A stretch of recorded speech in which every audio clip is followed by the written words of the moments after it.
حضرت موسیٰ کے واقعے میں ایک اہم کڑی میں بیان کر کے بات ختم کرتا ہوں، کیونکہ پورا واقعہ اس ڈیٹیل اور تفصیل کے ساتھ بیان کرنے کا وقت نہیں ہے۔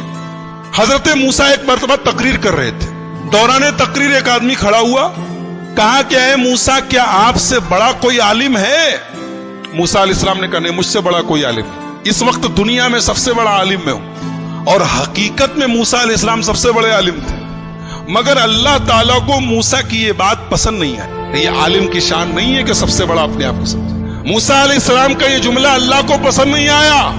اللہ نے کہا اے موسیٰ، ہمارا ایک بندہ ہے، اس کے پاس تم جاؤ، اس کے پاس وہ علم ہے جو تمہارے پاس ہے۔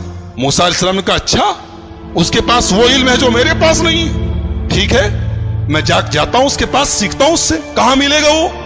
اللہ نے کہا وہ تمہیں ملے گا مجمع البحرین پر، جہاں دونوں دریا آپس میں ملتے ہیں، وہاں چلے جاؤ، وہاں تمہیں وہ آدمی ملے گا۔ چنانچہ حضرت موسیٰ علیہ السلام نے اپنے ساتھی حضرت یوشع ابن نون کو لیا اور پہنچے وہاں پر۔ وہاں پہ حضرت خضر سے ملاقات ہوئی۔ حضرت خضر کون تھے؟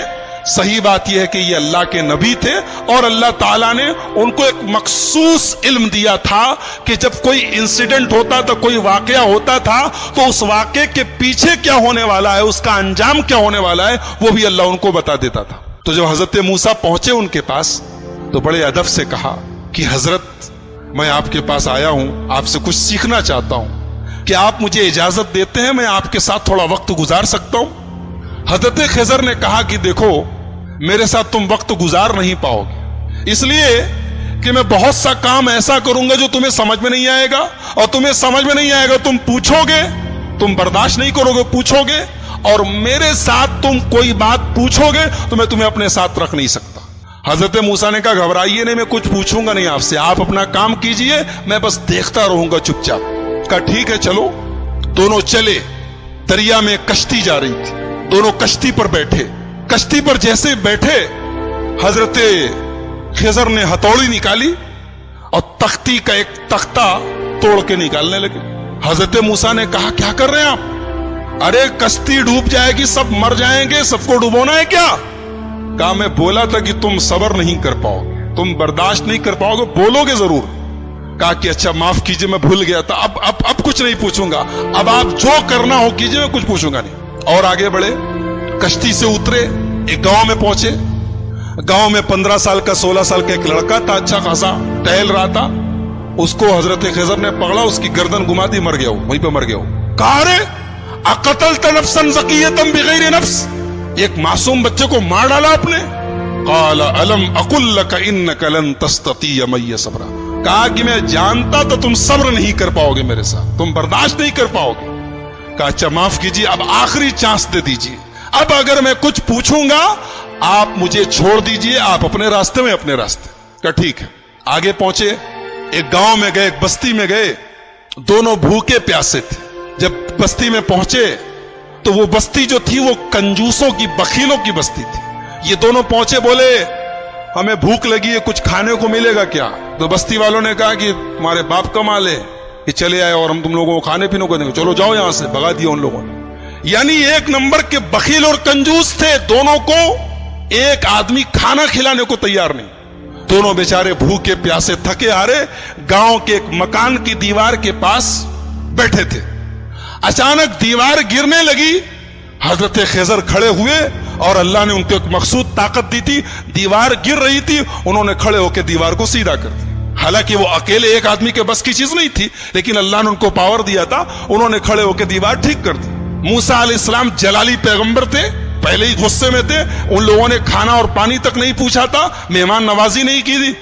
کہا کہ آپ بڑے خیر خواہ بنتے ہیں، بڑے دریا دل بنتے ہیں، ان لوگوں نے پانی تک نہیں پوچھا اور آپ چلے، ان کی دیوار گر رہی تھی، آپ کو ٹھیک کرنے کی کیا ضرورت تھی؟ آپ پہلے پیسہ لے لیتے، کچھ معاوضہ طے کر لیتے۔ قال ھذا فراق بینی و بینک، کہا کہ اے موسیٰ اب یہاں سے آپ اپنے راستے میں اپنے راستے۔ آپ نے کہا تو میں بولوں گا نہیں اور آپ ہر جگہ بول دیے۔ اب میں بتاتا ہوں کہ وہ تینوں کام میں نے کیوں کیا تھا۔ ہم لوگ جس کشتی میں جا رہے تھے وہ کشتی کچھ غریبوں کی کشتی تھی، کچھ غریب لوگ تھے، وہ بیچارے کشتی پر چلاتے تھے، وہی ان کی انکم کا ذریعہ تھی۔ آگے ایک ظالم بادشاہ تھا، وہ ظالم بادشاہ جب کوئی کشتی دیکھتا تھا، اگر کشتی صحیح سلامت ہوتی تھی تو کشتی کو لوٹ لیتا تھا، اور اگر کشتی دور سے ہی عیبدار نظر آتی تھی تو چھوڑ دیتا تھا۔ میں نے تختہ نکال دیا تاکہ وہ ظالم بادشاہ کشتی کو لوٹے نہ، اور جو لڑکا تھا جس کو میں نے گردن پکڑ کے مار دیا تھا، اس لڑکے کے ماں باپ بہت نیک تھے، مومن تھے، ایمان والے تھے، اور وہ لڑکا آگے چل کے اپنے باپ کا نافرمان، اپنی ماں کا نافرمان اور کافر ہونے والا تھا۔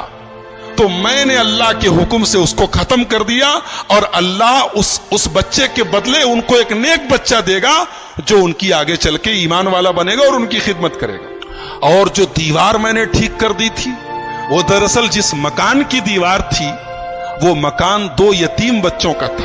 ان کا باپ جب مرنے لگا تو اس نے اپنی ساری جمع پونجی، بچے چھوٹے چھوٹے تھے، ساری جمع پونجی اپنے مکان کی ایک دیوار کے نیچے دفن کر دیا، اور وہ بچے بیچارے ابھی چھوٹے چھوٹے تھے، یتیم بچے تھے۔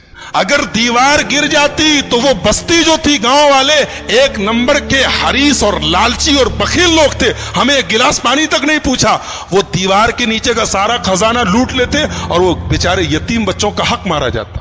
تو اللہ کے حکم سے میں نے دیوار کو ٹھیک کر دیا تاکہ جب بچے بڑے ہو جائیں تو پھر اللہ تعالیٰ ان کے باپ کا خزانہ انہیں پہنچا دے۔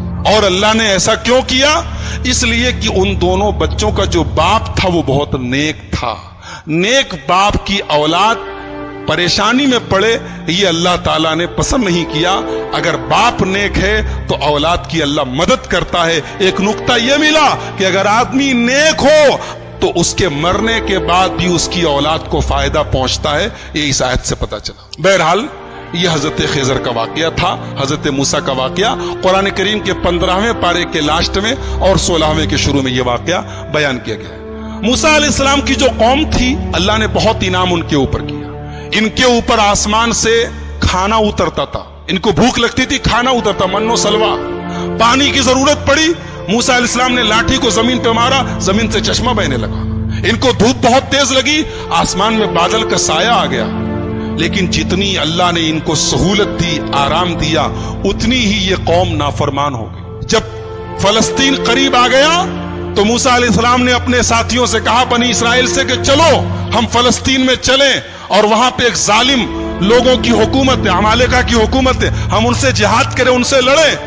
تو موسیٰ علیہ السلام کے ساتھیوں نے کہا، ارے وہ لوگ بہت پاورفل لوگ ہیں، ہم لوگ ان سے لڑ نہیں سکتے، ان سے لڑنے کی طاقت ہمارے اندر نہیں ہے، آپ جائیے، آپ کا رب جائے۔ اذهب انت وربک فقاتلا، اے موسیٰ تم جاؤ، تمہارا رب جائے، اور دونوں جا کے لڑائی کرو، ہم لڑنے والے نہیں ہیں۔ یہ حال تھا بنی اسرائیل کا۔ ایسے ہی نہیں ہم لوگ سورہ فاتحہ میں پڑھتے غیر المغضوب علیہم ولا الضالین، اے اللہ ان کے راستے پر نہیں چلانا جن کے اوپر تیرا غضب اترا۔ اللہ نے اس کو جتنا نوازا تھا، اس قوم نے اتنی ہی نافرمانی اور اتنی ہی بدکاری کی۔ سوچیے اللہ کی کتنی بڑی گستاخی ہے، رسول کی کتنی بڑی گستاخی۔ کہہ رہے ہیں موسیٰ تم جاؤ، تمہارا رب جائے، تم لڑو، ہم نہیں لڑیں گے۔ اور دوسری طرف ہمارے پیارے نبی جناب محمد الرسول اللہ صلی اللہ علیہ وسلم جب غزوہ بدر کے موقع پر اپنے صحابہ سے مشورہ کرتے ہیں، اپنے صحابہ سے مشورہ کرتے ہیں اور اپنے انصاری صحابہ سے پوچھتے ہیں کہ تم لوگ کیا کرو گے؟ تو انصاری صحابہ کہتے ہیں اللہ کے نبی، ہم کوئی موسیٰ کے ساتھی تھوڑی ہیں جو کہہ دے کہ آپ جائیے، آپ لڑیے، ہم بیٹھے رہیں گے۔ اے اللہ کے نبی، اگر آپ سمندر میں اترنے کہیں گے، آپ کے صحابہ سمندر میں اترنے کو تیار ہیں۔ اسی لیے ہمارا ایمان ہے کہ دنیا میں جتنے نبی آئے، جتنے رسول آئے، سارے رسولوں میں سب سے بہترین صحابہ، سب سے بہترین ساتھی اگر کسی کو ملے تو ہمارے پیارے نبی محمد الرسول اللہ صلی اللہ علیہ وسلم کو ملے۔ تو ان لوگوں نے کہا کہ موسیٰ آپ جائیے، آپ کا رب لڑے، ہم نہیں لڑیں گے۔ اللہ نے سزا نازل کی کہ اب 40 سال تک تم لوگ فلسطین کو فتح نہیں کر سکتے، اب 40 سال تک اسی صحرا میں تم گھومتے رہو، اسی میں پریشان رہو۔ اور اسی 40 سال کے دوران حضرت موسیٰ کا انتقال ہو گیا۔ بعد میں ان کے جانشین بنے حضرت یوشع ابن نون، اور ان کے دور میں فلسطین فتح ہوا اور فلسطین پر پھر بنی اسرائیل کا قبضہ ہوا۔ تو یہ چونکہ حضرت موسیٰ کی زندگی کے بعد کا واقعہ ہے، اس لیے وہ ہماری گفتگو کا ٹاپک نہیں ہے۔ حضرت موسیٰ کی زندگی میں ہمارے لیے بہت ساری عبرت اور نصیحت ہے. سب سے بڑا سبق یہ ہے جس کو اللہ رکھے اس کو کون چکھے, جس کو اللہ رکھے اس کو کون چکھے. موسیٰ علیہ السلام پانی میں ان کی ماں ڈال دیتی ہے لیکن اللہ نے کیسے بچایا ہے, اور فرعون جو ان کا دشمن تھا اس کے دربار میں اللہ نے ان کو ان کی پرورش کروائی ہے.